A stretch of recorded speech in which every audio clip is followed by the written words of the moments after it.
So now that we have discussed code generation for arithmetic operators and if then else style branching, let's now discuss something more, which is code generation for function call dispatch. So one of the big differences between the high level language that we are using now and the language that we had earlier on expressions only is the ability to make function calls, and that really increases the power of the language. For example, now we have the idea of recursion, and in other words, recursion is just one form of looping, and so now our language also has loops and things like that. So before we can talk about code generation for function call dispatch, recall that code generation and activation record design need to be done simultaneously. So let's first talk about the activation record design. Now, here is one way to organize your activation record, and this is the way that I'm going to use. This is a strategy that I'm going to use for my code generation for the language that we discussed. Recall that we have our result, the arguments. There's something called the control link, which basically points to the activation record of the caller. And then there's the return address, which is the code address at which you should return after you are done executing the current callee. Now, for our code generation strategy, these are the invariants that we are going to follow. The result, we are going to put it in the register A0. All right. This works well for us because in any case, one of the invariants of our code generation strategy is that the value of an expression is available after it's computed in the register A0. And you can imagine that the value of a function called dispatch is the return value, and so even that is available in A0, so things remain consistent. So the result is going to appear in A0. The arguments will be on the stack and they will be laid out from the last argument down to the first argument. So if I look from the bottom up, then I would see the first argument first, the second argument second, and so on. Finally, we will, for the control link, we will introduce the notion of a frame pointer. Right. So recall that we said that the control link may or may not be necessary depending on whether we can use the stack pointer, the top of the stack, to identify the current AR, and then use the contiguous array layout of the stack of ARs to identify the AR of the caller. But in our strategy, we are going to use the frame pointer, and we will also briefly discuss if there was no frame pointer, then how would we go about it. What the frame pointer is going to point to, so recall that the stack pointer points to the top of the activation record. The frame pointer would point, conceptually speaking, to the bottom of the activation record. So we'll have two pointers, the stack pointer and the frame pointer, and both of them would be pointing, would be marking out or outlining the activation record. One of them would be close to the bottom, the other one would be close to the top. And then when I return, then I'm going to shift both these pointers up to the caller. We're going to see this in more detail. And finally, the return address, that's also going to live on the stack. All right. So notice that this information, arguments, control link, and the return address would live on the stack. And $SP, which is the stack pointer register, will track the current stack top, right? So because the stack grows downwards, this is where, let's say, $SP will point at some point in the function execution. Of course, while the function is executing, maybe it's allocating more temporary variables or other variables, in which case $SP could be moving dynamically during the evaluation of the body of the function.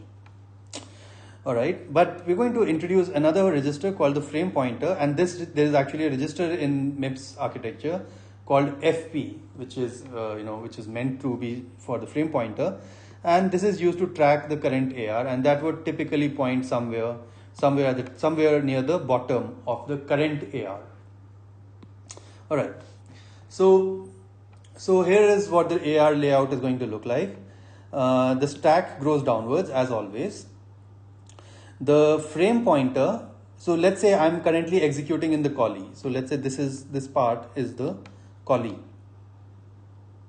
So the frame pointer is going to point to the start of the activation record of the callee, and then the stack pointer, the frame pointer is going to point to the bottom of the activation record of the callee, and stack pointer is going to point to the top of the activation record of the callee.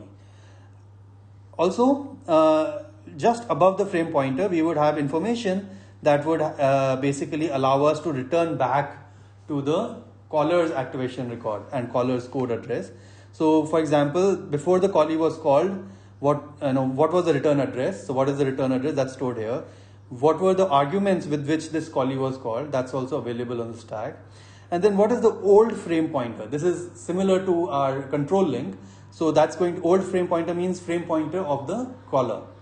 So when I return, I want to load the old frame pointer into $fp and so on, right? So that's what we're going to do. When I return, I want to basically move the stack pointer. I want to remove all this stuff. So when I'm going to return, I'm going to remove all this stuff, put my SP here, somewhere here, right, in the caller's context, and the frame pointer would point to whatever is the old FP, and old FP based on our conventions is going to be pointing somewhere above the stack pointer all the time, right? So that's old FP by the invariance that we're maintaining would always be something that's a higher address than the stack pointer. All right, so this is the size of an activation record, which is the old FP, the arguments, and the return address. Size of the AR, I mean the size of the AR at just function entry and the callee entry time.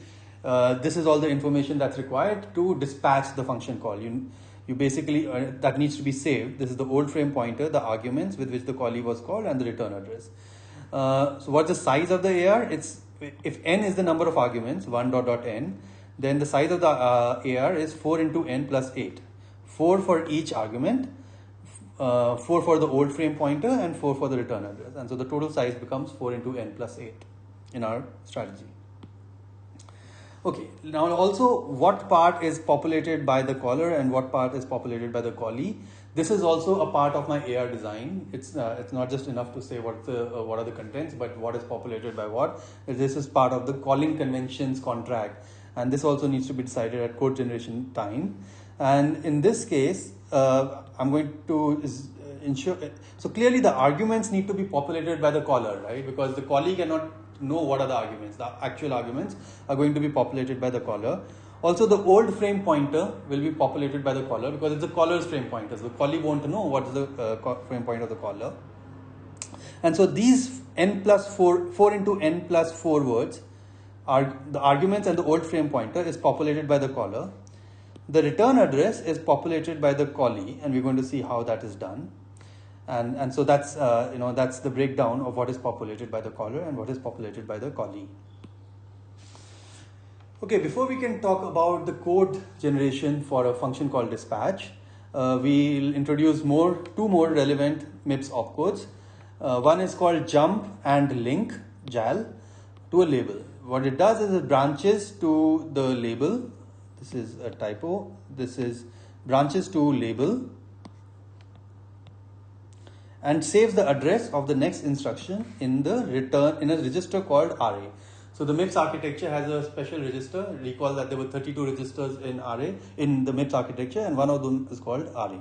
So what JAL, the label, does is it branches to label and saves the address of the next instruction in $array.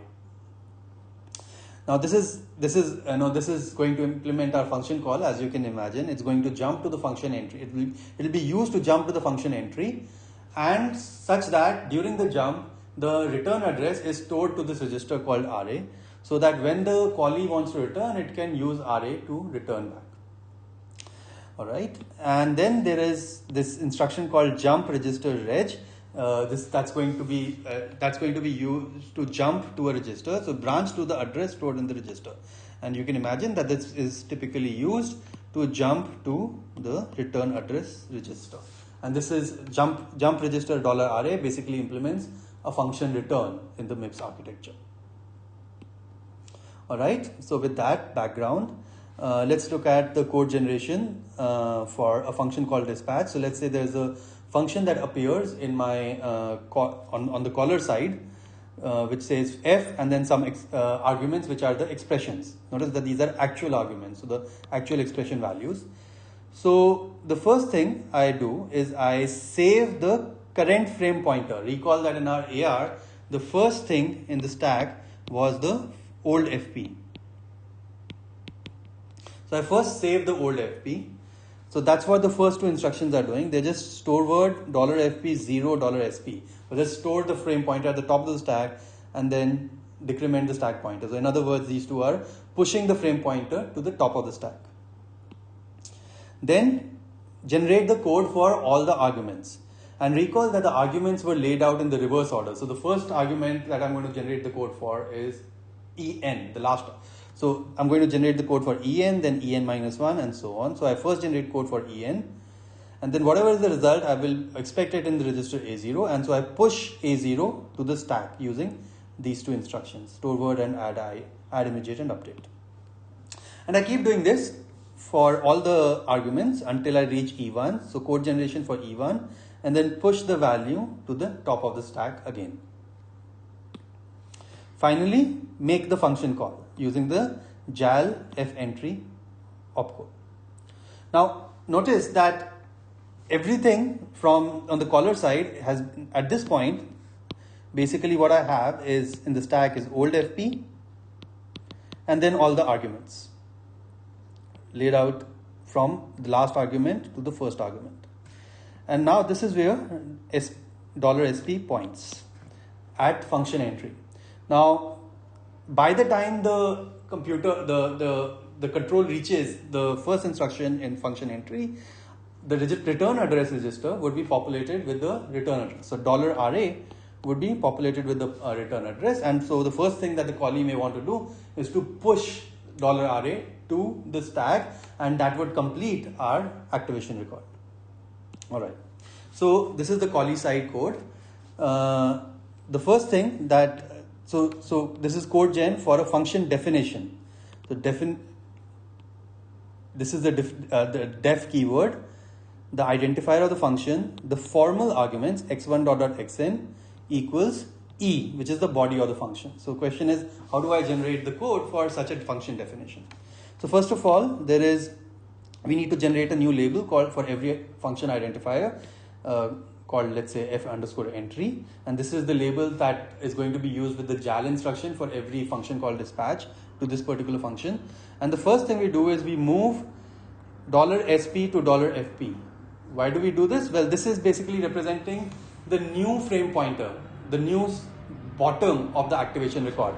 So I've just entered the function. What is the activation record's bottom? It's the current value of the stack pointer, which is current value of the top of the activation record. Because the stack pointer can keep growing and shrinking as we evaluate the body, but the frame pointer would remain constant, which would point to the bottom of the activation record.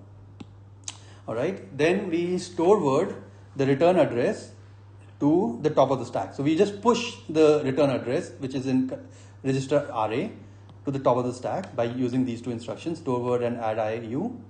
And then we are ready to generate the code for E, which is the body of the function. After we are done generating the code for E, we load the return address from the top of the stack. Recall that the top of the stack is 4 plus $sp, and we load that into the return address register. We restore the stack pointer to where it was before the call, and which means that I add a constant z, where z is just 4 into n plus 8, which is exactly the size of the activation record. So I restored the stack pointer back to where it was before the function called dispatch must have started. Notice that some part of this z was actually populated by the caller, but it is being deallocated by the callee. So for example, the part where the arguments are stored or the part where the old frame pointer is stored, that part of the activation record was allocated by the caller but is getting deallocated by the callee. Now this is just a design choice in this particular code generation strategy. It is also perfectly possible to deallocate that part of the activation record inside the caller, not in the callee. Okay, notice that in the caller, after the function call return, I didn't really generate any instructions. So if I go back, if I go back to this particular instruction jal f entry, I didn't have any code. So after I return, I would expect my control to be exactly after the jal instruction. So at this point, and at this point I don't do any cleanup.